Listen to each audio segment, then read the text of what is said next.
La pena de muerte, pena capital o ejecución, consiste en provocar la muerte a un condenado por parte del Estado, como castigo por cometer un delito establecido en la legislación, y en algunos países, por violar una ley religiosa.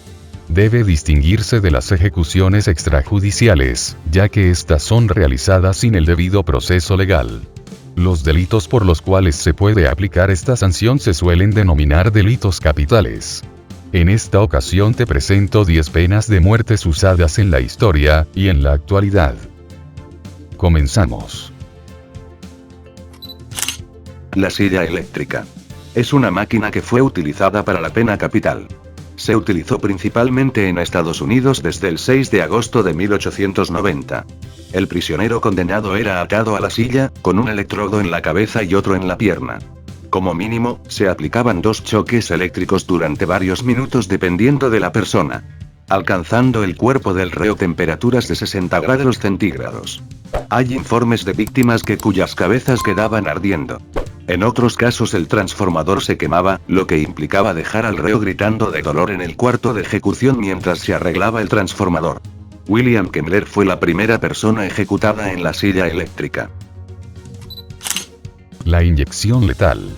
Es un método de ejecución que consiste en inyectar por vía intravenosa y de manera continua una cantidad letal de diversos fármacos combinados, que son tiopental sódico, bromuro de pancuronio y cloruro de potasio, que producen sucesivamente inconsciencia, parálisis respiratoria y paro cardíaco. En Texas es uno de los estados que aún se practica. La ley de fuga. Es un tipo de ejecución extrajudicial o paralegal, que consiste en simular la evasión de un detenido, especialmente cuando es conducido de una prisión a otra, para poder así, suprimir la vigilancia de la fuerza que lo custodia y encubrir el asesinato del preso, alegando el precepto legal que permite hacer fuego sobre un fugitivo que no obedece al comando de voz de alto. Conminatorio de los guardias. Fusilamiento. Es un medio de matar legalmente y reconocido durante siglos, especialmente en los delitos que deben ser juzgados por la justicia militar. Es muy común por tanto en tiempos de guerra, como forma de ejecución sumaria. La ejecución por fusilamiento ha de considerarse diferente a otros modos de ejecución por arma de fuego, como el disparo en la cabeza. Emparedamiento. Es una forma de encarcelar a una persona, normalmente de manera perpetua, que consiste en encerrar al condenado en un espacio completamente cerrado, sin ninguna salida.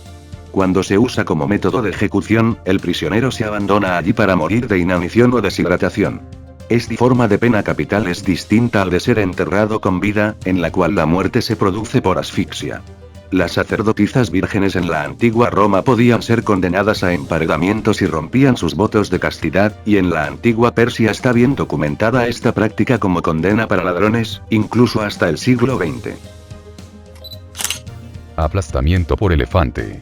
Fue un método de ejecución común para aquellos que eran condenados a muerte en el sur y sudeste asiático, especialmente en la India, durante casi 4000 años. Los elefantes se utilizaban en este caso para aplastar, desmembrar o torturar a los cautivos en ejecuciones públicas. Esta utilización de los elefantes a menudo atrajo el interés de los viajeros europeos, que se horrorizaban con las escenas. La práctica fue finalmente suprimida por los imperios europeos que colonizaron la región en los siglos XVIII y XIX. Escafismo. También conocido como método de tortura de la artesa, o de la barca. Era un método de ejecución tortuosa practicada supuestamente durante el Imperio Persa hacia el año 401 a.C. El procedimiento consistía en introducir a la víctima en un cajón de madera con 5 agujeros por los cuales sacaba la cabeza, las manos y los pies. El verdugo untaba estas partes del cuerpo con leche y miel para atraer hacia ellas moscas y otros insectos.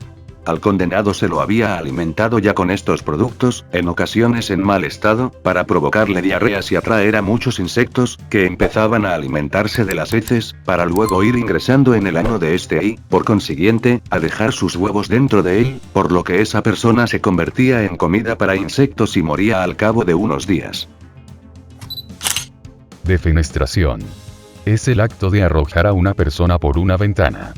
La palabra procede del latín, desde, y fenestra, ventana. Históricamente, el acto de defenestración tenía objetivos políticos y se dirigía hacia individuos con altos cargos. De manera figurada también significa la destitución o expulsión drástica de alguien de su cargo o puesto.